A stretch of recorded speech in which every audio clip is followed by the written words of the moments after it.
জনাব শামীম ওসমান, আপনাকে আমাদের অনুষ্ঠানে স্বাগত জানাই। বাংলাদেশের রাজনীতিতে শেখ হাসিনা গত 15 বছর যে দুঃশাসন, যে অপকর্ম চালিয়েছেন, তাকে শক্তিশালী করতে, তার পাশে থাকতে আপনার একটা সক্রিয় অবস্থান ছিল। আপনার কাছ থেকে একটু আমরা এটা শুনতে চাই। ভারতে পলাতক আছেন মাননীয় প্রধানমন্ত্রী শেখ হাসিনা, এবং আমি বিষয়টাকে আগের থেকে আজ করছিলাম যে এরকম কিছু একটা ঘটনা ঘটতে পারে।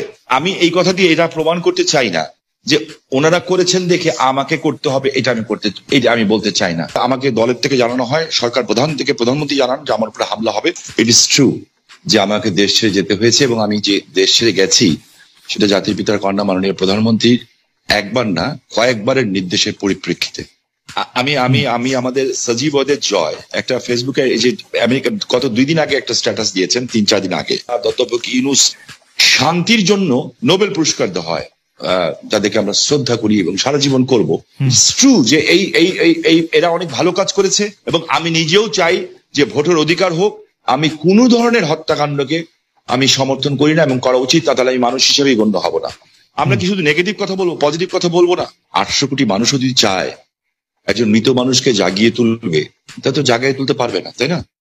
তো একজন মানুষকে আমি গুম করে দিব, খুন করে দিব, এই বিষয়টাকে আমি একজন মানুষ হিসাবে, আমি যদি মৃত্যু হয়ে যায় আমি কোনোদিন এটাকে সাপোর্ট করব না। এবং অতীতে কে কি করেছে সেই জন্য আমাকে একই পথে চলতে হবে, আমি সেটাকেও মনে করি না।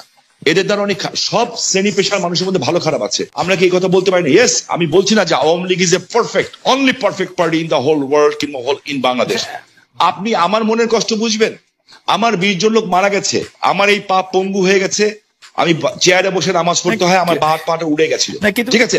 সেইখানে আমার সরকারের ক্ষমতার সময় না যে চার্জশিট দেওয়া হয়েছে, সেই চার্জশিটে আমি যে সাক্ষ্য দিয়েছি, সিআইডির যে অ্যাডিশনাল এসপি, সে আমার সাক্ষী বদলি দিয়েছে। আপনি নিজেও লয়ার ছাত্র, আমিও লয়ার ছাত্র, আমি বলেছি this is not my witness. আমি চাই না যে একটা ছাত্র সারা বছর লেখাপড়া করলো, সেও পরীক্ষায় পাশ করলো, আরেকজন পড়ালেখা করলো না, সেও পাশ করলো, এটা আমি চাই না। দেখেন, আমি মার্কিন যুক্তরাষ্ট্রের মতো একটা রাষ্ট্রকে আন্ডারমাইন করার কোনো কারণ থাকতে পারে না, কারণ পৃথিবীর মধ্যে এটা অবভিয়াসলি একটা শক্তিধর দেশ না, একটা গণতান্ত্রিক রাষ্ট্র বলা যায়। যে আমার কাছে না কিছু মাঝে মাঝে অবাক লাগে যে মানুষের চরিত্রটা দেখতে, পৃথিবীর সব দেশের চরিত্র দেখতে ভালো লাগে। আমার কাছে মাঝে মাঝে আশ্চর্য হই যে আমরা কত রঙের মানুষ, আমরা আর কত নেগেটিভ কথা বলবো। আমরা পরে যখন আবার আপনার কাছে আসবো, বিএনপির সাথে বর্তমান আপনার সম্পর্ক এবং সেইটা নিয়ে আমরা কথা বলবো, তার আগে আমরা একটু জনাব আন্দালিব রহমান পার্থের সাথে আমরা একটু কথা বলতে চাই। জনাব আন্দালিব রহমান পার্থ, আপনি একজন রাজনীতিবিদ হলেও আমি আপনাকে খুব রেট করি একজন রাজনৈতিক বিশ্লেষক হিসেবেও, যে মানে যেহেতু আপনি টক শোতে প্রচুর আপনাকে কথা বলতে হয়, অনেক প্রশ্নের জবাব দিতে হয়, এবং অনেক ক্ষেত্রে আপনাকে বিভিন্ন ভবিষ্যতে কথা বলতে হয়, এবং এর অনেকগুলি, আমার স্বীকার করতে দ্বিধা নেই, অনেকগুলি মিলেও যায়। আমি এই জন্য আপনাকে একটু ফরওয়ার্ড লুকিং প্রশ্ন করতে চাই যে গত কয়েক বছর ধরে জনাব তারেক রহমানই আসলে বিএনপির হাল ধরে আছেন। বেগম খালেদা জিয়া চিকিৎসার জন্য লন্ডন গেলেন, শেখ হাসিনা জনরোষে বাংলাদেশ থেকে বিতাড়িত। রাজনীতির এই পরিবর্তনটা আপনি আসলে কিভাবে দেখছেন? নতুন নেতৃত্বে নতুন রাজনীতির সূচনা কি হতে চলেছে? বিশেষ করে 90-এর পর যদি আমরা আওয়ামী লীগ ও বিএনপির শাসনকাল যদি বিশ্লেষণ করি, সরকারে বা ক্ষমতায় এলে মানে এটা একটা এই প্রশ্ন বারবার হচ্ছে যে তারা যে গণতান্ত্রিক থাকবেন, কর্তৃত্ববাদী হবেন না, সেরকম কি মনে হচ্ছে? মানে এই নেতৃত্বে যারা আছেন, এটা তো অবশ্যই ঠিক, জনাব তারেক রহমানই আসলে 20-22 বছর ধরে অন্ততপক্ষে দলের ডেপুটির হালটি ধরে আছেন, কিন্তু মানে এই নেতৃত্বের ক্ষেত্রে কি কোনো পরিবর্তন আসছে? ব্যক্তি মানুষ না, আদর্শের, দৃষ্টিভঙ্গির আপনি কিভাবে দেখছেন? একটু। আপনাকে ধন্যবাদ খালেদ, আপনি তো অনেক ওয়াইড একটা প্রশ্ন করেছেন আমাকে। আমি একটু ব্যাকগ্রাউন্ডে যাব। দেখুন, আপনি সমষ্টিগতভাবেই যদি বাংলাদেশের রাজনীতির অবস্থা দেখেন, গত 17 বছরে যে একটা ভীতির সংস্কার, ভীতির একটা সংস্কৃতি আমাদের রাজনীতিতে ছিল, যার কারণে 17 বছর কিংবা 20 বছরে ভালো মানুষগুলি রাজনীতি থেকে দূরে সরে যায়। এই কারণে অফকোর্স একটা ভ্যাকুয়াম সৃষ্টি হয় রাজনীতিতে, কারণ 17 বছর আপনি জানেন যে কোনো রাজনীতি করতে গেলেই একটা গুম খুনের একটা ধারণা ছিল, বা মানুষ রাজনীতিবিদদের উপরে কেন জানি এমন, মানে কেন জানি বলবো না, মানুষের যথেষ্ট রিজন ছিল রাজনীতিবিদদের থেকে দূরে সরে যাওয়া। এবং বলে না যে জোকাররা যখন পার্লামেন্টে যায় তখন জোকাররা মেম্বার অফ পার্লামেন্ট হয় না, পার্লামেন্টটা সার্কাস হয়ে যায়। গত 3টা বছর 3টা টার্ম অনেকটা এরকমই একটা অবস্থান ছিল। তো এ কারণে আর তারেক রহমান সাহেবকে নিয়ে আপনি যে কথাটা বললেন, উনি গত 10, 12, 15 বছরে যেভাবে বিএনপিকে বিদেশে বসে যেভাবে নেতৃত্ব দিয়েছেন এবং নিচ থেকে ওপর পর্যন্ত, সত্যি কথা বলতে উনি আওয়ামী লীগের মাথা খারাপ করে দিয়েছেন। যে বাইরে থেকে সাংগঠনিকভাবে উনার যেই নেতৃত্ব ছিল, ন্যাচুরালি বিএনপি ভাঙতে পারেনি, বিএনপি পথচ্যুত হয়নি বা অন্যদিকে যায়নি।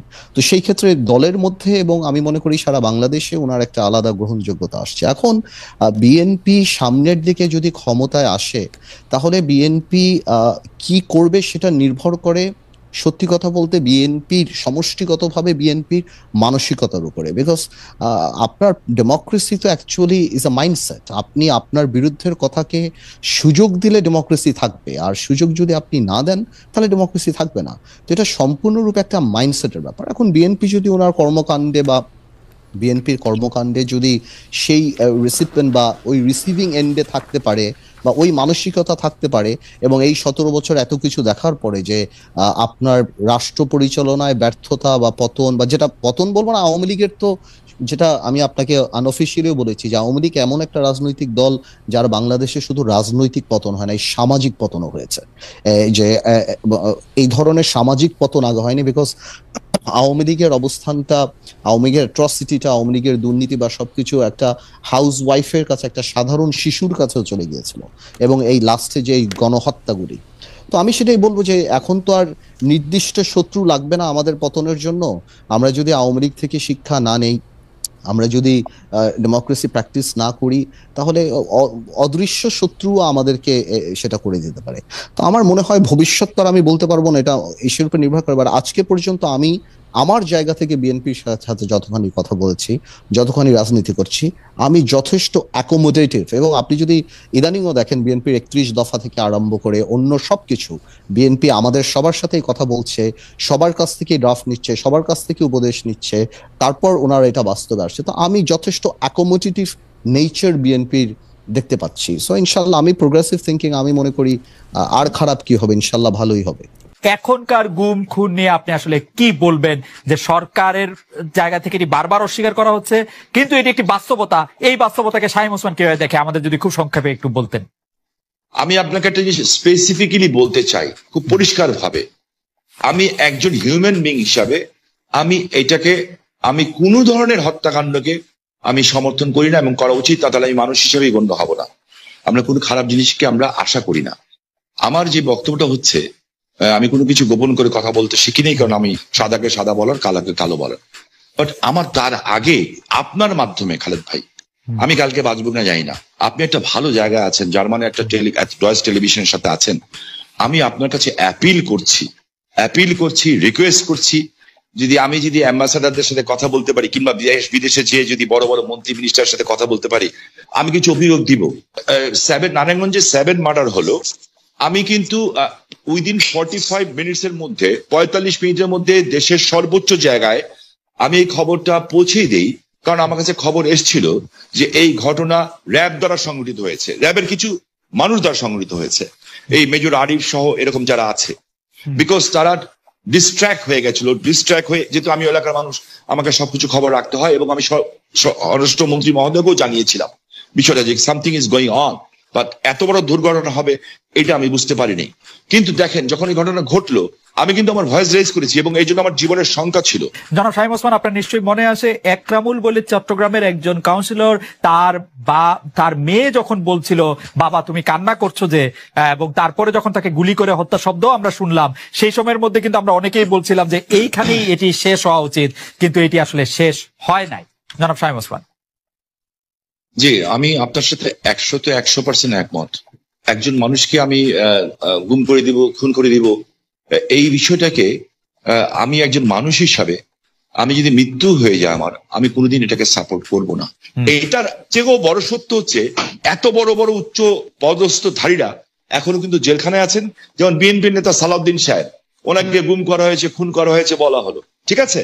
তো বিএনপি নেতা সালাউদ্দিন সাহেবকে তো পাওয়া গেল ভারতে। আমার চোখের সামনে যখন নারায়ণগঞ্জে একটা পরিবার আগুন দিয়ে বাসে পুড়িয়ে মেরে ফেলা হলো, আমার চোখের সামনে নারায়ণগঞ্জের যাত্রাবাড়িতে বাসে শুয়েছিল ড্রাইভার আর কন্ট্রাক্টর, তাকে আগুন দিয়ে পুড়িয়ে মানে হলো, ওস্তাদকে মাথা দিয়ে যে কন্ট্রাক্টর পুড়িয়ে হলো, 85 জন মানুষকে পুড়িয়ে ছাই করে দেওয়া হলো।